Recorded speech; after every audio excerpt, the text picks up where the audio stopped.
The National Union for the Total Independence of Angola is the second largest political party in Angola. Founded in 1966, UNITA fought alongside the popular movement for the liberation of Angola in the Angolan War for independence and then against the MPLA in the ensuing civil war. The war was one of the most prominent Cold War proxy wars, with UNITA receiving military aid from the United States and South Africa while the MPLA received support from the Soviet Union and its allies. UNITA was led by Jonas Savimbi from its foundation until his death in 2002. His successor as president of UNITA is Isaias Samakuva. Following Savimbi's death, UNITA abandoned armed struggle and participated in electoral politics. The party won 16 out of 220 seats in the 2008 parliamentary election. Founding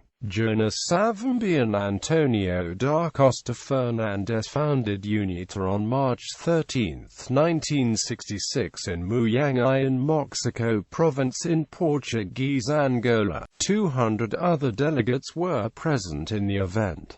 UNITA launched its first attack on Portuguese colonial authorities on December 25 that same year. Savimbi was originally affiliated with Holden Roberto's National Liberation Front of Angola. UNITA later moved to Jamba in Angola's southeastern province of Cuando-Cubango. UNITA's leadership was drawn heavily from Angola's majority Ovimbandu ethnic group and its policies were originally Maoist, perhaps influenced by Savimbi's early training in China. They aimed at rural rights and recognized ethnic divisions. In later years, however, UNITA would become more aligned with the United States, espousing support for capitalism in Angola, independence and civil war. After the Portuguese withdrawal from Angola in 1974–75 and the end of the colonial rule, the MPLA and UNITA splintered, and civil war began as the movements clashed militarily and ideologically. MPLA leader Agostinho Neto became the first president of post-colonial Angola. Backed by Soviet and Cuban money, weapons and troops, the MPLA defeated the FNLA militarily and forced them largely into exile. UNITA also was nearly destroyed in November 1975, but it managed to survive and set up a second government in the provincial capital of Huambo. UNITA was hard-pressed but recovered with South African aid and then was strengthened considerably by U.S. support during the 1980s.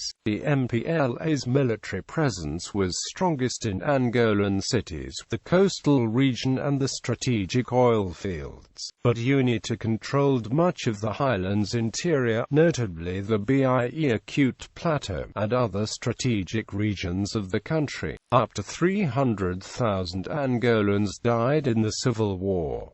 Guerrilla movement. In the 1980s and early 1990s, Savimbi sought out vastly expanded relations with the U.S. He received considerable guidance from the Heritage Foundation, an influential conservative research institute in Washington, D.C., that maintained strong relations with both the Reagan administration and the U.S. Congress. Michael Johns, the Heritage Foundation's leading expert on Africa and Third World affairs issues, visited Savimbi in his clandestine southern Angolan base camps, offering the UNITA leader both tactical military and political advice.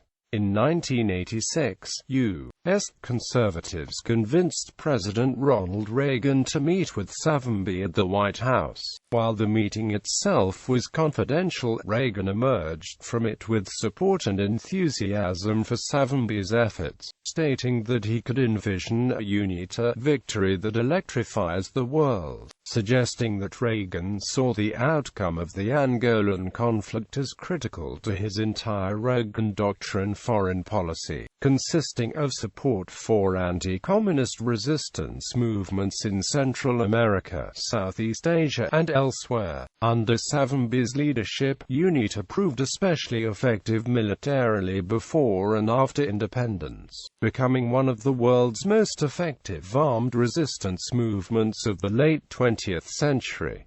According to the U.S. State Department, UNITA came to control vast swaths of the interior. Savimbi's very survival in Angola in and of itself was viewed as an incredible accomplishment, and he came to be known as Africa's most enduring bushfighter, given assassination attempts aided by extensive Soviet, Cuban, and East German military troops, advisors and support, that he survived. As Savimbi gained ground despite the forces aligned against him, American conservatives pointed to his success and that of Afghan Mujahideen, both of which, with U.S. support, were successfully opposing Soviet-sponsored governments, as evidence that the U.S. was beginning to gain an upper hand in the Cold War conflict and that the Reagan Doctrine was working. Critics, on the other hand, responded that the support given Savimbi and the Afghan Mujahideen was inflaming regional conflicts at great expense to these nations. Furthermore, UNITA, like the Angolan government it fought, was criticized for human rights abuses. 1980s. Fighting in Angola continued until 1989, when, with UNITA advancing militarily, Cuba withdrew its support, removing several thousand troops that it had dispatched to Angola to fight Savimbi's UNITA, with many commentators and foreign policy specialists seeing that the Cold War might be drawing to an end. Savimbi's U.S. support, which had been strong, began to be questioned, with some in Congress urging the end of U.S. support for UNITA. Matters were further complicated by repeated reports that Soviet General Secretary Mikhail Gorbachev had raised U.S. support for UNITA in several formal and informal summit meetings with President George H.W. Bush, placing further pressure on the U.S. to end its support for UNITA. As the war began to include both military and diplomatic components, Johnson, leading U.S. conservatives, urged Savimbi to make a ceasefire contingent on the MPLA's agreement to free and fair elections. Quote, when the UNITA demand was originally rebuffed by the MPLA, Savimbi vastly intensified his military pressure, while alleging that the MPLA was resisting free and fair elections because they feared a UNITA electoral victory. Meanwhile, an agreement was reached that provided for the removal of foreign troops from Angola in exchange for the independence of Namibia from South Africa. In Angola, however, Savimbi told Johnson conservative leader Howard Phillips that he had not felt adequately consulted on the negotiations or agreement and was in opposition to it. There are a lot of loopholes in that agreement. The agreement is not good at all, Johns reported Savimbi telling both of them during a March 1989 visit with Savimbi in Angola. A ceasefire ultimately was negotiated and MPLA leader José Eduardo dos Santos and the MPLA's Central Committee rejected its Marxist past and agreed to Savimbi's demand for free and fair elections, though UNITA and its supporters viewed the promises skeptically, especially because the MPLA's relations with the former Soviet Union remained strong. 1990s. Following the 1991 Bicesse Accords, signed in Lisbon, United Nations brokered elections were held, with both Savimbi and dos Santos running for president in 1992.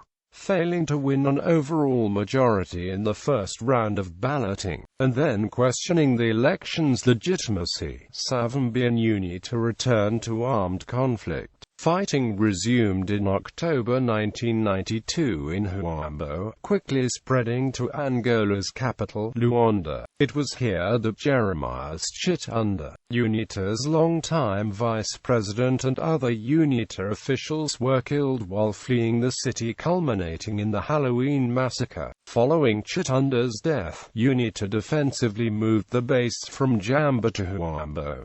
Savimbi's 1992 decision to return to combat ultimately proved a costly one, with many of Savimbi's U.S. conservative allies urging Savimbi to contest Dos Santos electorally in the runoff election. Savimbi's decision to forego the runoff also greatly strained UNITA's relations with then U.S. President George H.W. Bush. As Savimbi resumed fighting, the UN responded by implementing an embargo against UNITA through United Nations Security Council Resolution 1173.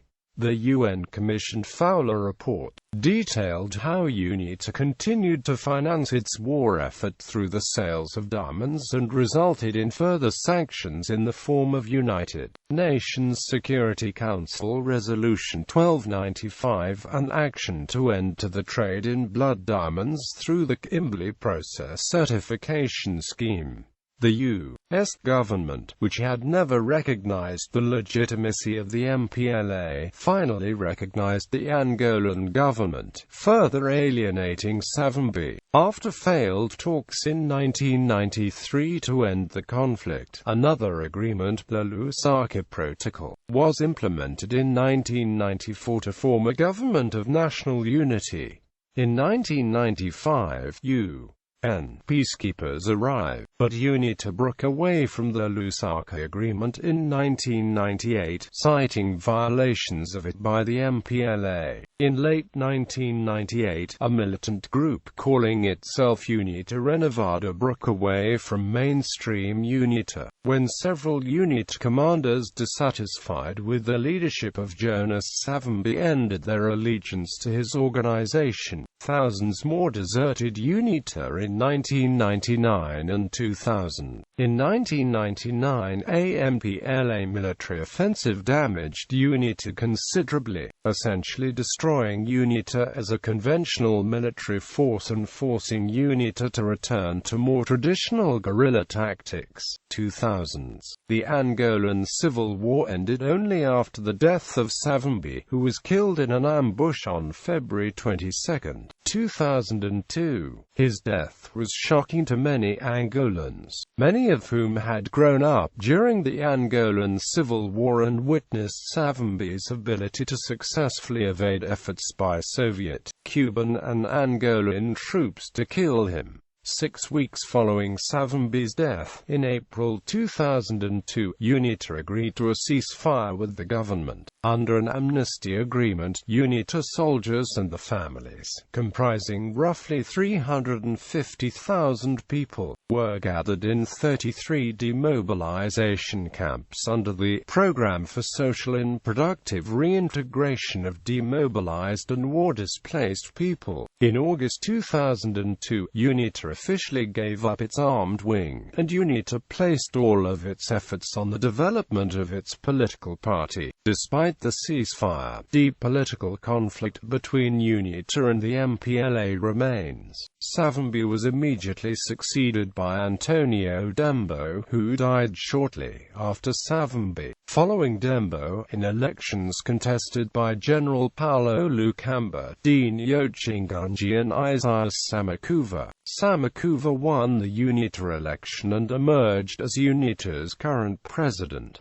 Foreign support. UNITA received support from several governments in Africa and around the world, including Bulgaria, Egypt, France, Israel, Morocco, the People's Republic of China, North Korea, Saudi Arabia, Zaire and Zambia. United States. During the Reagan administration, high-ranking security officials met with UNITA leaders. Central Intelligence Agency Director William J. Casey, National Security Advisor Richard Allen, and Secretary of State Alexander Haig, on March 6, met with UNITA leaders in Washington, D.C. Assistant Secretary of State for African Affairs Walker met with Savimbi in March in Rabat, Morocco. Secretary of Defense Caspar Weinberger, his assistant for international security matters Francis West, Deputy Defense Secretary Frank Carlucci, Deputy Director of the CIA Bobby Inman, and Director of the Defense Intelligence Agency James Williams met with Savimbi between November 1981 and January 1982.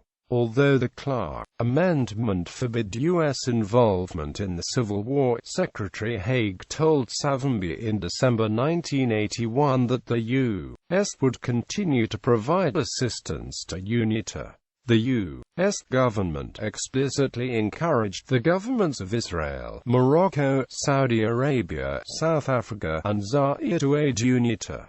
In 1983, the U.S. and South African governments agreed to ship weapons from the Honduras, Belgium and Switzerland to South Africa and then to UNITA in Angola. The U.S. also traded weapons with South Africa for intelligence on the Civil War. Savimbi benefited from the support of influential American conservatives, including the Heritage Foundation's Michael Johns and other U.S. conservative leaders, who helped elevate Savimbi's stature in Washington and promoted the transfer of American weapons to his war. Johns and other American conservatives met regularly with Savimbi in remote Jamba, culminating in the Democratic International in 1985. Savimbi later drew the praise of U.S. President Ronald Reagan, who hailed him as a freedom fighter and spoke of Savimbi winning a victory that electrifies the world, while others hinted at a much darker regime, dismissing Savimbi as a power-hungry propagandist. Ideology, based primarily amongst the Ovimbandu ethnic group from the south of the country. In its early days, UNITA presented itself as a Maoist rival to the Soviet-aligned MPLA and conservative FNLA. Savimbi, along with other leading UNITA guerrillas, were schooled in guerrilla warfare within the People's Republic of China, and during the 1960s, China was the most significant supplier of weapons to the movement. After independence and the intervention of both Cuba and South Africa, UNITA distanced itself from its earlier Marxist-Leninist Maoist rhetoric and instead claimed to be fighting for what it called a democratic, socialist Angola free from foreign influence. As strategic ties with South Africa and the United States increased, the references to democratic socialism were also eventually dropped in favor of free enterprise. By the end of the Civil War, UNITA was generally considered to be a right-wing political movement with allies in the U.S. Republican Party and various anti-communist lobby groups in the United States. Today, UNITA identifies itself as a conservative party completing the long progression from Maoism to social democracy to conservatism.